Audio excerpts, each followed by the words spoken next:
Let's now proceed to sample problem number 5. In the preceding problem, determine the safe span if RSB is equals to 4 36 mm diameter tension bars.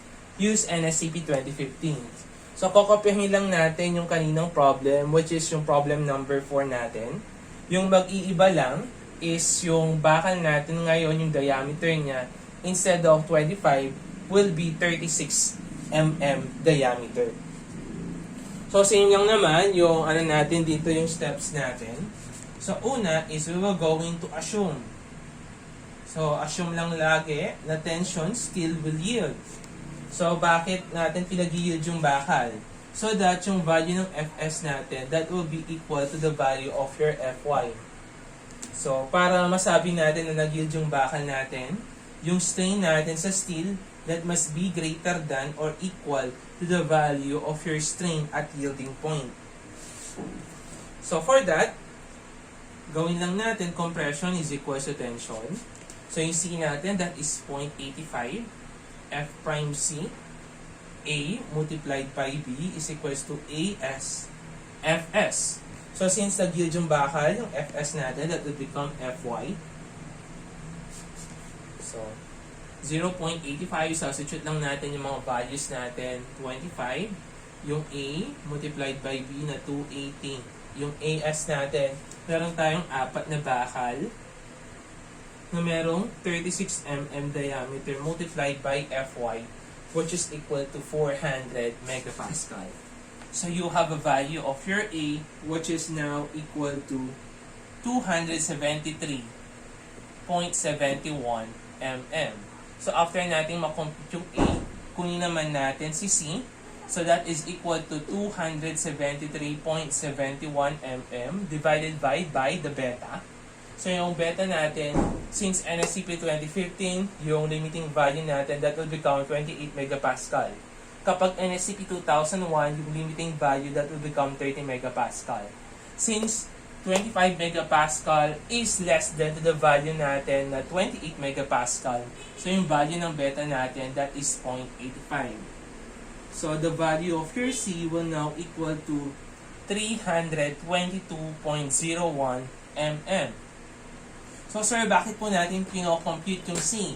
Para makuha natin yung value ng actual strain natin. Kapag nakuha natin yung value ng actual strain, we will going to compare that to the value nung strain natin at yielding point para ma-check natin kung tama ba yung assumption natin or hindi. For the next step, we will going to verify if tension still yield. So, compute muna natin yung sa strain natin sa steel. So, that is 0.003 multiplied by yung effective depth natin na 500 minus yung C natin over yung C natin na 322.01. So, you will have a value of your actual strain, which is now equal to 0.00166. And yung yielding, yung strain natin at yielding point, so we have yung Fy natin na 400 over yung modulus of elasticity natin na 200,000 megapascal. So, you will have a value of 0.002. So, let us now compare yung two values natin to verify kung nag-yield ba talaga yung bakal natin or hindi.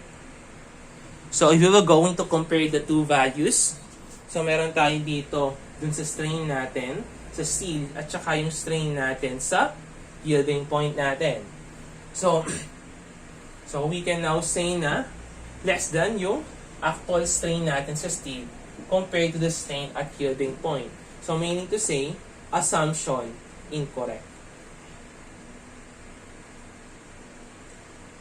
So, yung tension still pala natin, hindi siya nag-yield. So, meaning to say, tension still doesn't yield. So, with that, kanina, isinassume natin na tension still yield. So, on the next assumption, i-assume naman natin na tension still does not yield. So, assume natin na tension still does not yield muna. So, we'll going now to compute yung value ng A natin at saka C.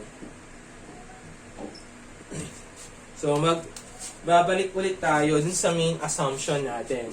So, what is our main assumption then? So, that is, di naman magbabago, C is equals to T.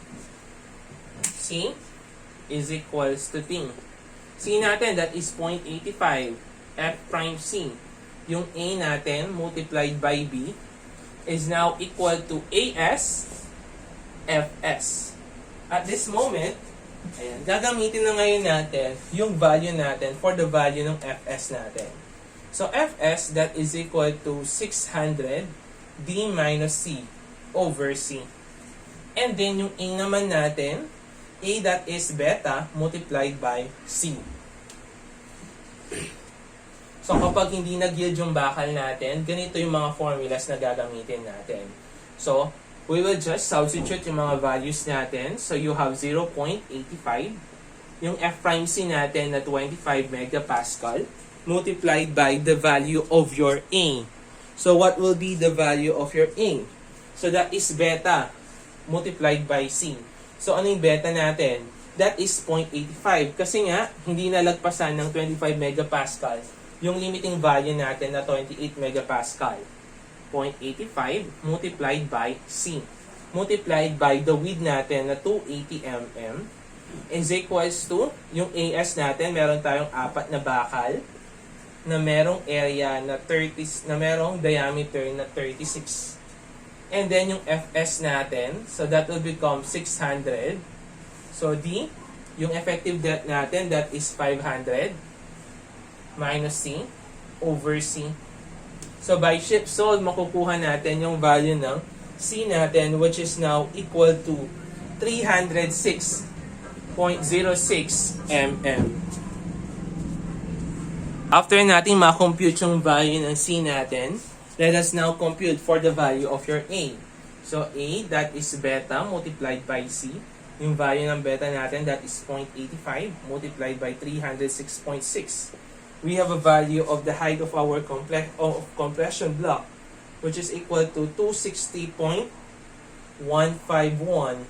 mm. Ngayon, diba, nagre-compute tayo. Ito yung step A natin. And then, susunod niyan is, i-verify ngayon natin. Ayan, verify natin ulit if tension still doesn't yield. So, paano natin mabe-verify yon? So, kunin lang natin, paano natin mabe-verify yan? If the value of your actual strain that is less than to the value ng strain natin at yielding point. So, kunin muna natin yung value ng actual strain natin. So, that is 0.003 multiplied by D. So, meron tayong D dito, or effective depth na 500, minus yung C natin na 306.06.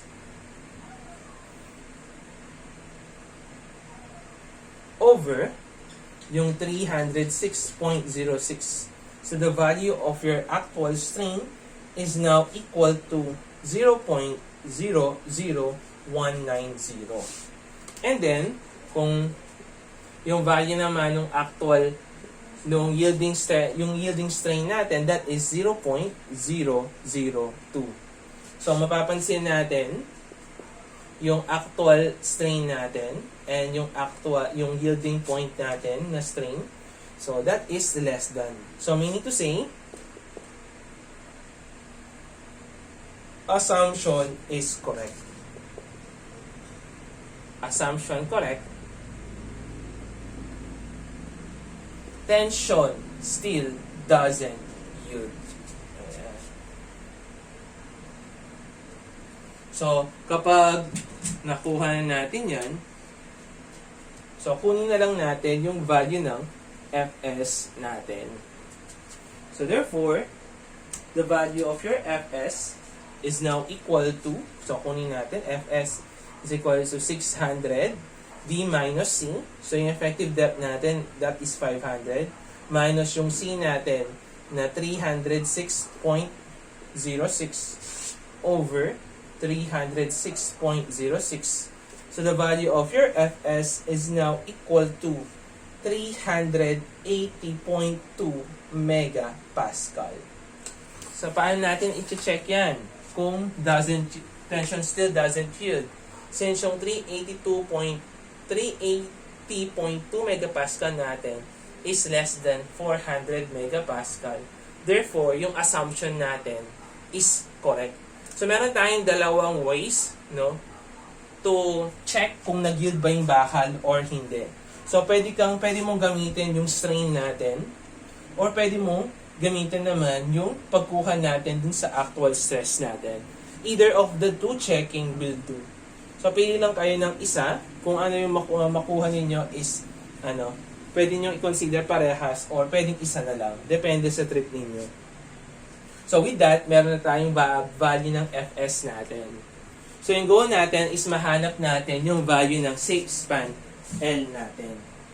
So, with that, yung mamblema na lang tayo is pagkuha ng design moment capacity natin. Ultimate design moment capacity.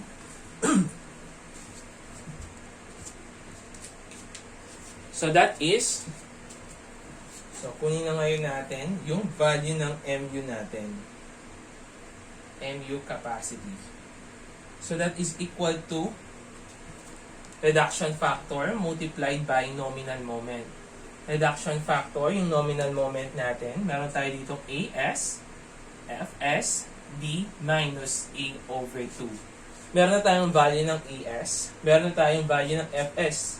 So, kapag hindi nag-yield yung bakal natin, so, meron tayong value ng FS natin. Kapag nag-yield naman yung bakal, Fs is equals to Fy. Meron tayong value ng effective depth at saka yung height ng compression block natin. Yung problema na lang natin is what is the value of your reduction factor. So again, meron tayo ditong tension control. Meron tayong transition control. Tapos meron dito tayong compression control. So with this, meron tayong mga boundaries. So under tension control, yung value ng reduction factor natin, that is 0.19. Transition control, meron tayong formula na gagamitin. Kaso nga lang, meron akong ituturo sa inyong shortcut. And then sa compression control, yung value niya is 0.65. So yung mga boundaries natin dito, so under from compression control to transition control, yung boundaries natin dyan is yung strain natin at yielding point. Doon naman sa transition control to the tension control, yung boundary natin dyan na value ng actual strain natin is equals to 0.005. So, magbe-base lang tayo sa mga strain natin. So, yung yielding point natin dito, based dito sa mga formulas na nakuha natin, that is 0.002. So, kung hindi nalagpasan ng strain natin, yung 0.002, the value of your reduction factor is 0.65. And then, on the other hand naman, kapag nalagpasan naman yung value ng 0.005, so mapupunta siya dito sa tension control natin na 0.90. So tingnan natin yung actual natin. So yung actual natin, that is 0.00119. Since nag-less than yan to the value na 0.002, therefore, hanggang compression control tayo. Your reduction factor is now equal to 0.65. So, yung magiging reduction factor natin dyan is 0.65.